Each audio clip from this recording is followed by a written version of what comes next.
Gods of the North by Robert E. Howard. Narrated by Matthew Schmitz. The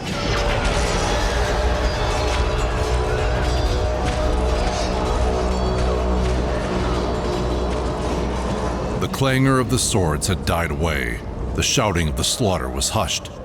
Silence lay on the red-stained snow. The pale, bleak sun that glittered so blindingly from the ice fields and the snow-covered plains struck sheens of silver from rent corselet and broken blade, where the dead lay in heaps. The nerveless hand yet gripped the broken hilt. Helmeted heads, back-drawn in the death throes, tilted red beards and golden beards grimly upward, as if in last invocation to Ymir, the frost giant. Across the red drifts and mail-clad forms, two figures approached one another. In that utter desolation, only they moved. The frosty sky was over them, the white illimitable plain around them, the dead men at their feet. Slowly through the corpses they came, as ghosts might come to a tryst through the shambles of a world. Their shields were gone, their corselets dinted. Blood smeared their mail. Their swords were red. Their horned helmets showed the marks of fierce strokes. One spoke, he whose locks and beard were red as the blood on the sunlit snow. "Man of the raven locks," said he, "tell me your name, so that my brothers in Vanaheim may know who is the last of Wulfir's band to fall before the sword of Heimdall." "This is my answer," replied the black-haired warrior. "Not in Vanaheim, but in Valhalla will you tell your brothers the name of Amra of Akbitana." Heimdall roared and sprang, and his sword swung in a mighty arc. Amra staggered, and his vision was filled with red sparks as the blade shivered into bits of blue fire on his helmet. But as he reeled, he thrust with all the power of his great shoulders. The sharp point drove through brass scales and bones and heart, and the red-haired warrior died at Amra's feet. Amra stood swaying, trailing his sword, a sudden sick weariness assailing him. The glare of the sun on the snow cut his eyes like a knife, and the sky seemed shrunken and strangely far. He turned away from the trampled expanse where yellow-bearded warriors lay locked with red-haired slayers in the embrace of death. A few steps he took, and the glare of the snowfields was suddenly dimmed. A rushing wave of blindness engulfed him, and he sank down into the snow, supporting himself on one mailed arm, seeking to shake the blindness out of his eyes as a lion might shake his mane. A silvery laugh cut through his dizziness, and his sight cleared slowly. There was a strangeness about all the landscape that he could not place or define, an unfamiliar tinge to earth and sky. But he did not think long of this. Before him, swaying like a sapling in the wind, stood a woman. Her body was like ivory, and save for a veil of gossamer, she was naked as the day. Her slender bare feet were whiter than the snow they spurned. She laughed, and her laughter was sweeter than the rippling of silvery fountains, and poisonous with cruel mockery. "Who are you?" demanded the warrior. "What matter?" Her voice was more musical than a silver-stringed harp, but it was edged with cruelty. "Call up your men," he growled, grasping his sword. "Though my strength fail me, yet they shall not take me alive. I see that you are of the Vanir." "Have I said so?" He looked again at her unruly locks, which he had thought to be red. Now he saw that they were neither red nor yellow, but a glorious compound of both colors. He gazed, spellbound. Her hair was like elfin gold, striking which the sun dazzled him. Her eyes were neither wholly blue nor wholly gray, but of shifting colors and dancing lights, and clouds of colors he could not recognize. Her full red lips smiled, and from her slim feet to the blinding crown of her billowy hair, her ivory body was as perfect as the dream of a god. Amra's pulse hammered in his temples. "I cannot tell," said he, whether you are of Vanaheim and mine enemy, or of Asgard and my friend. Far have I wandered from Zingara to the sea of Viliet, in Stygia and Kush, and the country of the Hyrcanians. But a woman like you I have never seen. Your locks blind me with their brightness. Not even among the fairest daughters of the Aesir have I seen such hair. By Ymir! Who are you to swear by Ymir? She mocked. What know you of the gods of ice and snow, you who have come up from the south to adventure among strangers? By the dark gods of my own race, he cried in anger. Have I been backward in the swordplay, stranger or no? This day I have seen 80 warriors fall, and I alone survived the field where Mulfir's reavers met the men of Bragi. Tell me, woman, have you caught the flash of mail across the snowplains, or seen armed men moving upon the ice? I have seen the hoarfrost glittering in the sun, she answered. I have heard the wind whispering across the everlasting snows. He shook his head. Njord should have come up with us before the battle joined. I fear he and his warriors have been ambushed. Wulfhere lies dead with all his weapon men. I had thought there was no village within many leagues of this spot, for the war carried us far. But you can have come no great distance over these snows, naked as you are. Lead me to your tribe, if you are of Asgard, for I am faint with the weariness of strife. My dwelling place is further than you can walk, Amra of Akbitana, she laughed. Spreading wide her arms, she swayed before him, her golden head lolling wantonly, her scintillant eyes shadowed beneath long, silken lashes. Am I not beautiful, man? Like dawn, running naked on the snows, he muttered, his eyes burning like those of a wolf. Then why do you not rise and follow me? Who is the strong warrior who falls down before me? She chanted in maddening mockery. Lie down and die in the snow with the other fools, Amra of the black hair. You cannot follow where I would lead. With an oath, the man heaved himself upon his feet, his blue eyes blazing, his dark, scarred face convulsed. Rage shook his soul, but desire for the taunting figure before him hammered at his temples and drove his wild blood riotously through his veins. Passion, fierce as physical agony, flooded his whole being, so that earth and sky swam red to his dizzy gaze, and weariness and faintness were swept from him in madness. He spoke no word as he drove at her fingers like talons. With a shriek of laughter, she leaped back and ran, laughing at him over her white shoulder. With a low growl, Amra followed. He had forgotten the fight, forgotten the mailed warriors who lay in their blood, forgotten Njord's belated reavers. He had thought only for the slender white shape which seemed to float rather than run before him. Out across the white blinding plain she led him.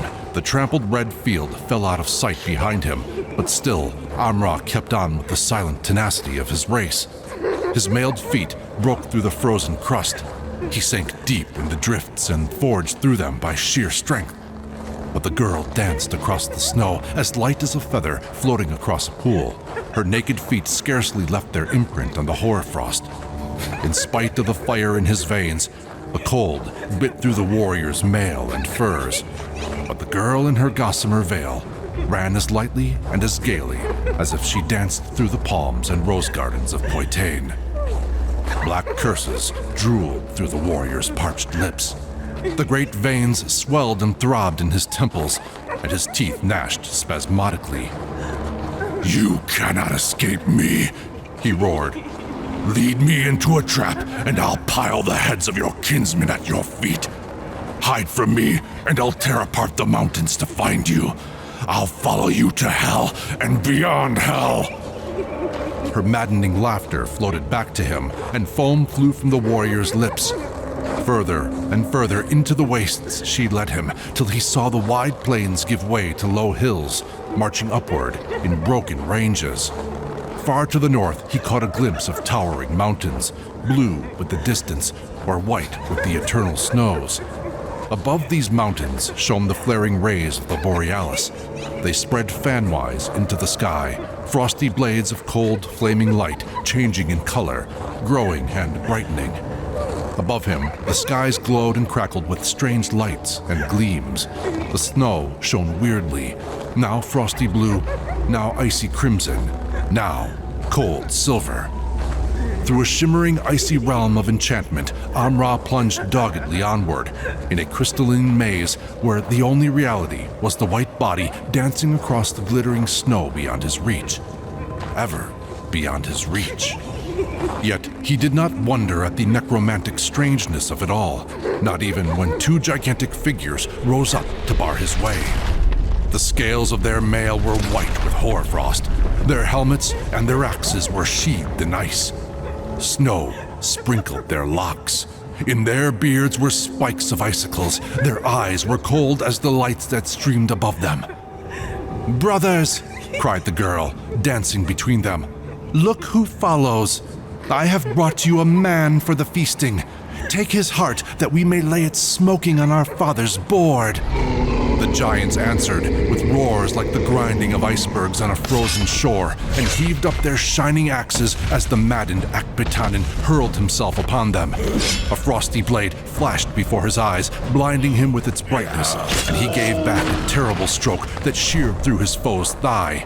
With a groan, the victim fell, and at the instant, Amra was dashed into the snow, his left shoulder numb from the blow of the survivor, from which the warrior's mail had barely saved his life. Amra saw the remaining giant looming above him like a colossus carved of ice etched against the glowing sky. The axe fell, to sink through the snow and deep into the frozen earth as Amra hurled himself aside and leaped to his feet.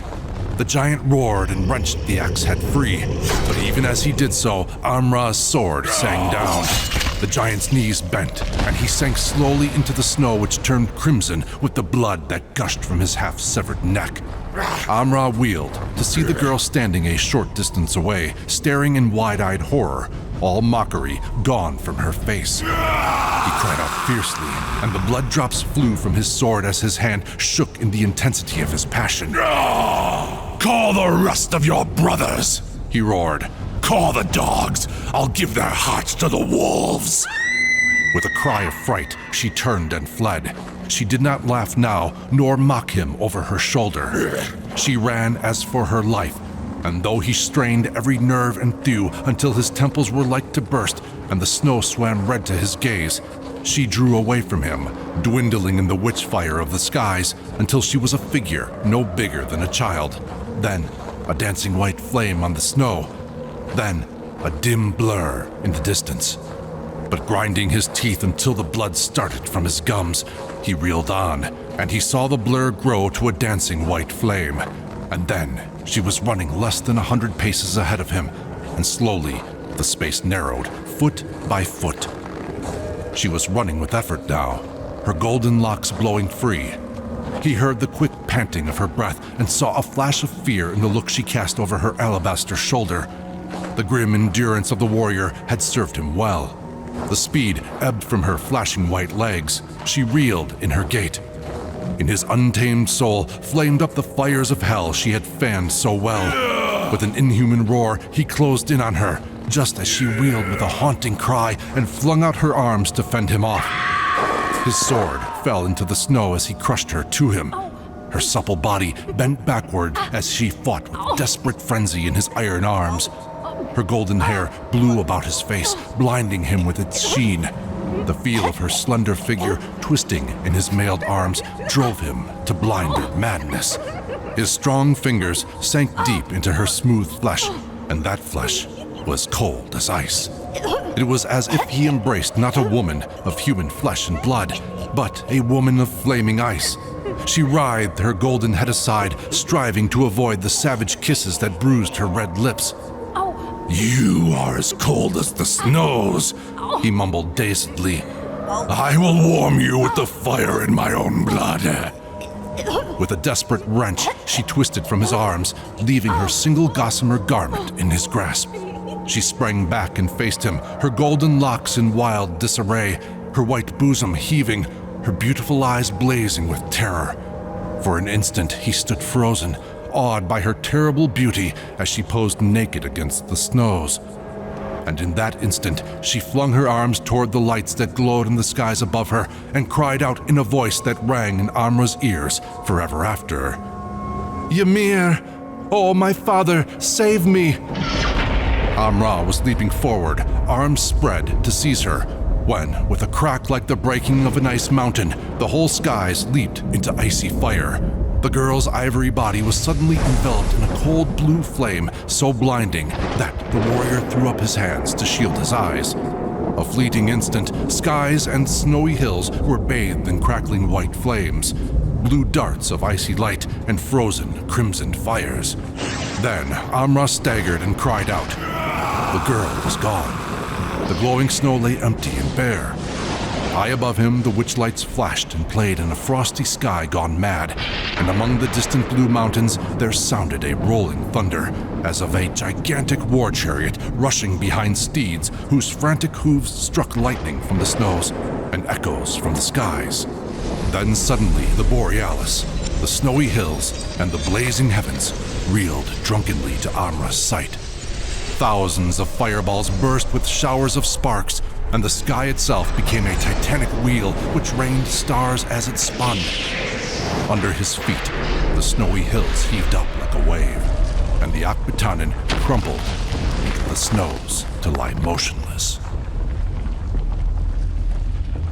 In a cold, dark universe whose sun was extinguished eons ago, Amra felt the movement of life, alien and unguessed. An earthquake had him in its grip and was shaking him to and fro, at the same time chafing his hands and feet until he yelled in pain and fury and groped for his sword. "He's coming to, Horsa," grunted a voice. "Haste! We must rub the frost out of his limbs if he's ever to wield a sword again." "He won't open his left hand," growled another, his voice indicating muscular strain. "He's clutching something." Amra opened his eyes and stared into the bearded faces that bent over him. He was surrounded by tall, golden-haired warriors in mail and furs. "Amra, you live!" "By Crom! Njord!" gasped he. "Am I alive? Or are we all dead and in Valhalla?" "We live," grunted the Aesir, busy over Amra's half-frozen feet. "We had to fight our way through an ambush, else we had come up with you before the battle was joined. The corpses were scarce cold when we came upon the field. We did not find you among the dead, so we followed your spoor.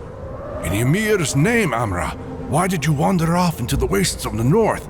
We have followed your tracks in the snow for hours. Had a blizzard come up and hidden them, we'd have never found you. By Ymir." "Swear not so often by Ymir," muttered a warrior, glancing at the distant mountains. "This is his land, and the god bides among yonder mountains, the legends say." "I followed a woman," Amra answered hazily. "We met at Bragi's men in the plains. I know not how long we fought.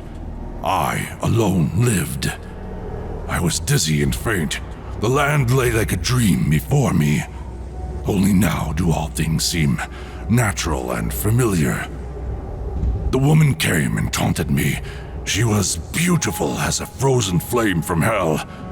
When I looked at her, I was as one mad and forgot all else in the world. I followed her. Did you not find her tracks? Or the giants in icy mail I slew?" Njord shook his head. "We found only your tracks in the snow, Amra." "Then it may be I was mad," said Amra dazedly. "Yet you yourself are no more real to me than was the golden-haired witch who fled naked across the snows before me. Yet, from my very hands, she vanished in icy flame." "He is delirious," whispered a warrior. "Not so," cried an older man whose eyes were wild and weird. "It was Atali, the daughter of Ymir, the frost giant. To fields of the dead she comes and shows herself to the dying. Myself, when a boy, I saw her when I lay half slain on the bloody field of Wool Raven. I saw her walk among the dead in the snows, her naked body gleaming like ivory and her golden hair like a blinding flame in the moonlight. I lay and howled like a dying dog because I could not crawl after her. She lures men from stricken fields into the wastelands to be slain by her brothers, the ice giants, who lay men's red hearts smoking on Ymir's board. Amra has seen Atali, the frost giant's daughter. Bah, grunted Horsa. Old Gorm's mind was turned in his youth by a sword cut on the head. Amra was delirious with the fury of battle. Look how his helmet is dinted. Any of those blows might have addled his brain. It was an hallucination he followed into the wastes. He is from the south. What does he know of Atali? You speak truth, perhaps, muttered Amra. It was all strange and weird. By Crom. He broke off, glaring at the object that still dangled from his clenched left fist. The others gaped silently at the veil he held up, a wisp of gossamer that was never spun by human distaff.